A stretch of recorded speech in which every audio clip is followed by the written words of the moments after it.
L'aube se lève sur un paysage accidenté tandis qu'un petit groupe d'humains émerge de l'entrée d'une grotte de calcaire. Leur journée a déjà commencé. Certains scrutent l'horizon à la recherche de proies, d'autres ramassent du bois pour le feu, qui ne s'éteint jamais complètement. Mais qu'est-ce qui occupait exactement les heures de nos ancêtres du Paléolithique? L'image populaire des hommes des cavernes traînant les femmes par les cheveux et assommant des mammouths reflète mal la complexité de leur vie quotidienne. Alors, comment passaient-ils leurs heures d'éveil, à une époque où survivre était un travail à plein temps? Quand on parle d'hommes des cavernes, on fait référence aux humains ayant vécu pendant la période paléolithique, qui s'étend d'environ 2,6 millions d'années jusqu'à il y a environ 12 000 ans. Cela représente plus de 99% de l'histoire humaine, une époque antérieure à l'agriculture, aux villes, à l'écriture. Pourtant, cette période n'était pas figée. Le Paléolithique a vu d'immenses innovations dans la technologie, l'organisation sociale et l'expression artistique. Notre compréhension de la vie quotidienne à cette époque repose sur de multiples sources de preuves. Les sites archéologiques conservent des outils en pierre, des foyers, des restes alimentaires et parfois des objets plus périssables comme des textiles ou des outils en bois. L'art rupestre et les artefacts portables donnent un aperçu de leur monde symbolique. Les études ethnographiques sur les sociétés de chasseurs-cueilleurs récentes offrent des informations supplémentaires, bien qu'il faille être prudent avant d'établir des comparaisons directes entre des périodes si éloignées. Le Paléolithique n'était pas une expérience monolithique. Il variait considérablement selon les régions, les climats et les périodes. Les premiers Homo habilis vivant en Afrique il y a 2 millions d'années menaient une existence très différente de celle des Cro-Magnons qui peignaient les grottes de France il y a 20 000 ans. Le climat fut probablement le facteur le plus déterminant dans les routines quotidiennes. Pendant les périodes glaciaires, quand une grande partie de l'Europe du Nord et de l'Asie était recouverte de glaciers, la survie exigeait des stratégies bien différentes de celles utilisées dans des périodes ou des régions plus chaudes. Les groupes vivant près des côtes ou des rivières développaient des technologies de pêche, tandis que ceux installés en forêt ou en prairie se concentraient sur d'autres types de gibier et de ressources végétales. Ce qui unit tous les peuples paléolithiques, c'est leur mode de vie de chasseurs-cueilleurs, obtenant leur nourriture grâce à une combinaison de chasse d'animaux et de cueillette de plantes sauvages. Alors, remontons le temps et examinons ce qui remplissait les heures, les jours et les saisons de nos ancêtres du Paléolithique. La journée paléolithique commençait avec le lever du soleil. Contrairement à notre éclairage artificiel et nos horaires rigides, ces premiers humains suivaient les rythmes naturels de la lumière et de l'obscurité, s'adaptant aux variations saisonnières. La matinée débutait généralement par le rallumage du feu de la nuit précédente. Les preuves archéologiques de sites comme Terra Amata en France, datant d'environ 380 000 ans, montrent des foyers soigneusement entretenus, essentiels pour la chaleur, la lumière, la protection contre les prédateurs et la cuisson. Allumer un feu à partir de rien était un défi.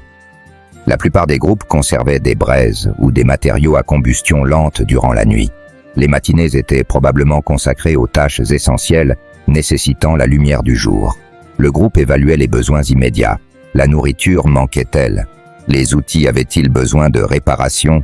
Y avait-il des signes de gibier à proximité? La collecte d'eau était une nécessité quotidienne, généralement dans des ruisseaux ou des sources proches, transportée dans des récipients faits de vessies animales, de paniers tressés ou plus tard de céramique. Plutôt que des horaires rigides, la vie paléolithique suivait un modèle d'activité à retour immédiat ou différé, se préparant aux défis futurs. Les données provenant de sites comme Gesher Benot Yaakov en Israël, datant de près de 800 000 ans, révèlent une connaissance remarquable des cycles saisonniers des plantes, suggérant une planification sophistiquée. Les principales activités de la journée variaient selon la saison et les besoins immédiats, mais l'acquisition de nourriture prédominait. Les hommes adultes se consacraient souvent à la chasse, notamment des animaux de grande taille, tandis que les femmes cueillaient généralement des plantes et chassaient les petits animaux. Cependant, cette division n'était pas rigide. Les données archéologiques suggèrent une grande flexibilité dans les rôles de genre. Le milieu de journée pouvait être consacré à la préparation des aliments, à l'entretien des outils ou au repos durant les heures les plus chaudes. Au fil de la journée, les chasseurs revenaient avec leur proie, lorsqu'ils avaient eu du succès, et les cueilleurs avec des plantes comestibles. À mesure que la lumière déclinait, la communauté se rassemblait autour du feu. Ces soirées incluaient probablement des récits, des discussions stratégiques et la consolidation des liens sociaux. L'obtention de nourriture était l'occupation principale des peuples paléolithiques. La chasse au gros gibier nécessitait beaucoup d'habileté et de coordination. Les premiers humains commencèrent probablement comme charognards opportunistes, mais il y a 500 000 ans, dans des sites comme Boxgrove en Angleterre, on trouve des preuves de chasse organisée. Une omoplate de cheval présente une blessure nette causée par une lance, ce qui démontre une chasse directe plutôt qu'un simple charognage. Les premiers chasseurs du Paléolithique utilisaient de simples haches à main et des lances en bois. Il y a 400 000 ans, les humains de Schöningen, en Allemagne, fabriquaient des lances en bois sophistiquées, parfaitement équilibrées pour être lancées. L'introduction de propulseurs, il y a environ 30 000 ans, augmenta considérablement la portée et la puissance, tandis que l'arc et les flèches apparurent dans certaines régions, il y a 20 000 ans. La chasse n'était pas toujours fructueuse. C'est pourquoi la cueillette de plantes constituait la source alimentaire la plus fiable. Les données archéologiques montrent que les gens du Paléolithique consommaient une grande variété de végétaux, tubercules, fruits, noix, graines et légumes-feuilles. Des études sur le tartre dentaire de dents paléolithiques ont révélé des traces de nombreuses espèces végétales, y compris plusieurs plantes médicinales. La cueillette nécessitait une connaissance approfondie des cycles de croissance, des habitats et des techniques de transformation. Il est probable que ce savoir ait été transmis de génération en génération, créant une compréhension écologique sophistiquée. Le site paléolithique de Coster, dans l'Illinois, datant d'environ 9000 ans, montre des preuves de pêche au filet et d'hameçons en os. La variation saisonnière dictait les rythmes d'acquisition de nourriture. Le printemps pouvait être consacré à la collecte d'œufs et de légumes frais, l'été aux baies et à la chasse aux jeunes animaux, l'automne aux noix et à la préparation de l'hiver. Bien que l'hiver ait souvent nécessité davantage de reliance aux aliments stockés et à la chasse, les technologies de conservation étaient limitées mais cruciales. Certains groupes séchèrent la viande pour créer les premières formes de viande séchée. Des fosses de stockage souterraines conservaient certains aliments à des températures plus fraîches. Dans les régions les plus froides, la congélation offrait une conservation naturelle. Le régime alimentaire paléolithique était remarquablement diversifié, bien plus que les premiers régimes agricoles qui lui ont succédé. L'analyse des os humains du Paléolithique montre une nutrition généralement bonne, avec moins de carences que chez leurs descendants agriculteurs. Une innovation cruciale fut la cuisson. Bien que la date exacte fasse débat, la maîtrise du feu pour la cuisson remonte à au moins 400 000 ans, et certaines preuves suggèrent des origines bien plus anciennes. La cuisson rendait de nombreux aliments plus digestes, libérant davantage de calories et neutralisant certaines toxines naturelles des plantes. Les humains du Paléolithique consacraient beaucoup de temps à la fabrication et à l'entretien d'outils. La fabrication d'outils n'était pas une activité occasionnelle, mais constante. Les outils en pierre s'usaient à l'usage et devaient être régulièrement aiguisés ou remplacés. Un artisan expérimenté pouvait produire un tranchant fonctionnel en quelques minutes, mais les outils plus complexes demandaient des heures de travail minutieux. L'évolution de la technologie des outils en pierre révèle une sophistication croissante. Les premiers outils anciens étaient de simples galets éclatés pour créer un bord grossier. Il y a 1,76 million d'années, les hachereaux acheléens montrent une taille soignée et un design symétrique. Le Paléolithique moyen introduit la technique Levallois, qui permettait un plus grand contrôle sur la taille et la forme des éclats de pierre. Le Paléolithique supérieur, qui commence il y a environ 50 000 à 40 000 ans, voit une explosion d'outils spécialisés. Burin pour graver, grattoir pour préparer les pots, lame pour percer, pointe de projectile pour la chasse. Ces outils n'étaient pas le fruit du hasard, mais reflétaient une compréhension raffinée des propriétés mécaniques de la pierre et de leurs fonctions prévues. Les matériaux utilisés pour les outils dépassaient la pierre. Le bois était sans doute le matériau le plus courant, bien qu'il se conserve rarement dans les sites archéologiques. Parmi les exceptions notables figurent les lances en bois et une pointe de lance en bois de Clacton-on-Sea. Celles-ci montrent une forme soigneusement travaillée, tenant compte des propriétés naturelles du bois dans leur conception. L'os, les bois de cervidés et l'ivoire gagnèrent en importance au Paléolithique supérieur. Ces matériaux pouvaient être utilisés pour fabriquer des hameçons, des aiguilles, des harpons et des objets décoratifs. Les bois de cervidés étaient particulièrement prisés pour leur combinaison de solidité et de flexibilité. Les outils pour le traitement des aliments comprenaient des pierres de mouture pour les graines, des instruments pour broyer les aliments végétaux durs et des outils de découpe spécialisés pour la boucherie. Des expériences montrent que les outils en pierre pouvaient dépecer efficacement même de grands animaux comme les éléphants, bien que cela prenne beaucoup de temps. Les contenants étaient une technologie essentielle. Les premiers humains utilisaient probablement des contenants naturels comme des calebasses, des coquillages ou des vessies animales. Au Paléolithique supérieur, des preuves indiquent l'usage de paniers tressés et de sacs en cuir cousu. Les premières poteries apparaissent il y a environ 20 000 ans en Chine. La technologie vestimentaire a évolué avec les défis climatiques. Pendant les périodes plus froides, la préparation des peaux était essentielle. Les grattoirs en pierre servaient à enlever la graisse et les tissus, tandis que les aiguilles en os permettaient de coudre. Où vivaient réellement les humains du Paléolithique? Malgré le stéréotype de l'homme des cavernes, les grottes n'étaient qu'une option parmi d'autres pour l'habitat. En réalité, des abris naturels comme les grottes et les surplombs rocheux étaient utilisés quand ils étaient disponibles, surtout dans les régions au climat rigoureux. Des sites célèbres comme Lascaux ou Altamira conservent des traces d'une occupation prolongée. Cependant, les grottes habitables étaient relativement rares, et les preuves suggèrent qu'elles étaient souvent utilisées de manière saisonnière plutôt que toute l'année. Le registre archéologique révèle divers abris construits. À Terra Amata, en France, les archéologues ont découvert les vestiges de huttes ovales, mesurant entre 8 et 15 mètres de long, soutenues par des poteaux en bois. À Mezirich, en Ukraine, il y a 15 000 ans, des os de mammouth ont été disposés en cercle pour créer les fondations d'habitation probablement recouvertes de peau. À l'intérieur de ces abris, l'espace était organisé selon différentes activités. Le foyer constituait généralement le centre, entouré de zones de couchage, d'espaces pour fabriquer des outils et de lieux de préparation des aliments. L'entretien de l'habitat demandait un travail constant. Le feu nécessitait une surveillance continue. Les abris devaient être réparés après des dégâts causés par le climat et les espaces de vie nettoyés régulièrement. Sur certains sites, les archéologues ont identifié des zones distinctes de décharge où les déchets étaient déposés loin des zones de vie. L'éducation des enfants était intégrée à la vie quotidienne.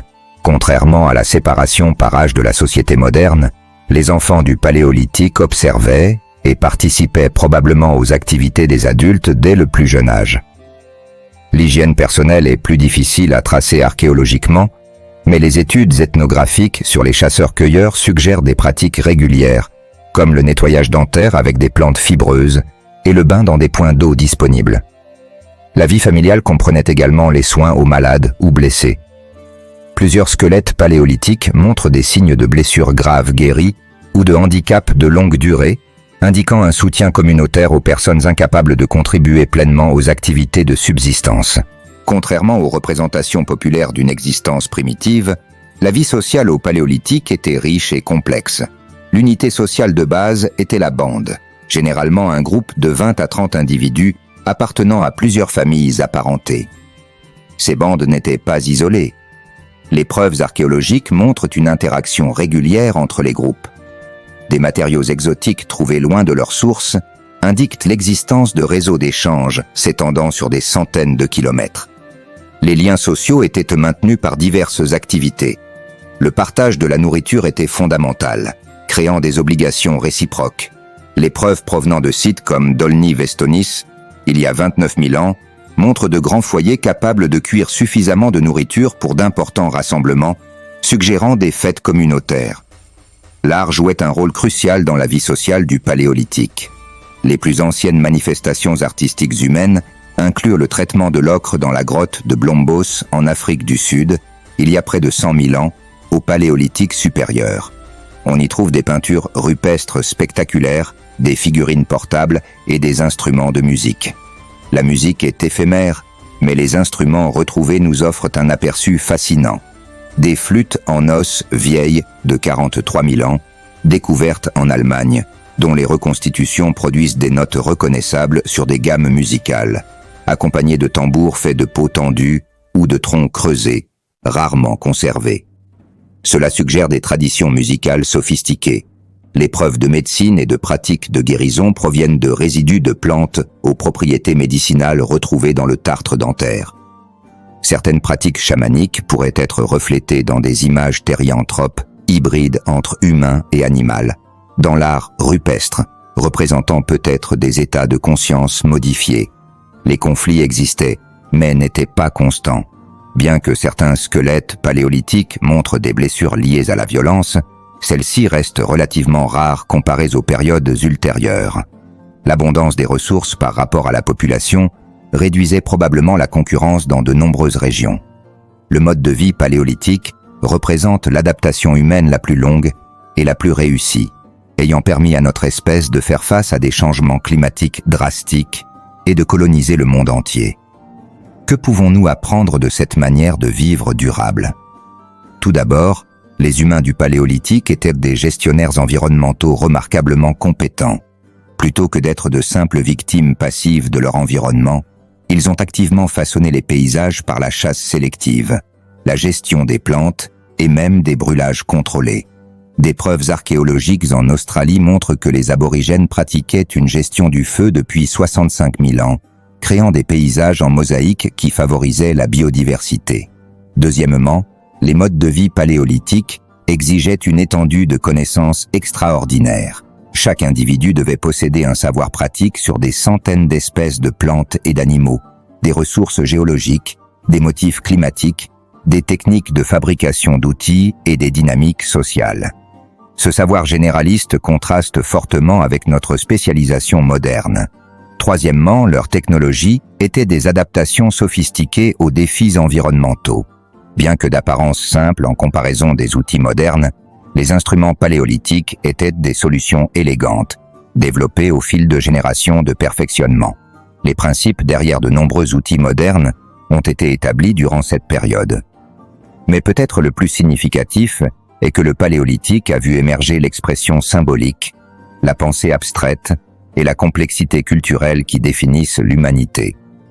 Le Paléolithique ne fut pas un simple prélude primitif à la civilisation, mais une adaptation extrêmement réussie et durable. Pendant plus de 99% de l'histoire humaine, ce mode de vie a maintenu un équilibre entre population et ressources, tout en soutenant des traditions culturelles riches, des accomplissements dignes d'être pris en compte alors que nous faisons face à nos propres défis environnementaux. Alors, que faisaient les hommes des cavernes toute la journée? Ils s'engageaient dans un équilibre complexe entre besoins immédiats et planification à long terme. Ils fabriquaient et entretenaient des technologies essentielles. Ils acquéraient, transformaient et partageaient la nourriture. Ils construisaient et réparaient leurs abris. Ils enseignaient à leurs enfants les savoirs pratiques et culturels. Ils développaient l'art, la musique et les systèmes symboliques. Ils maintenaient les liens sociaux à l'intérieur des groupes et entre eux. Ils s'adaptaient aux défis environnementaux grâce à l'innovation et à la mobilité. Lorsque l'on regarde le registre archéologique avec un regard nouveau, on ne voit pas des ancêtres primitifs, mais des humains ingénieux affrontant les défis de leur environnement avec créativité et résilience. Leurs solutions, des technologies de chasse sophistiquées à l'art symbolique, ont posé les fondations de tous les accomplissements humains ultérieurs. La prochaine fois que vous imaginez un homme des cavernes, ne pensez pas à un brute vêtu de peau, mais à un technologue expert, un botaniste avisé, un artiste innovant et un membre coopératif de sa communauté. Tout cela réuni en un être humain d'une remarquable capacité d'adaptation.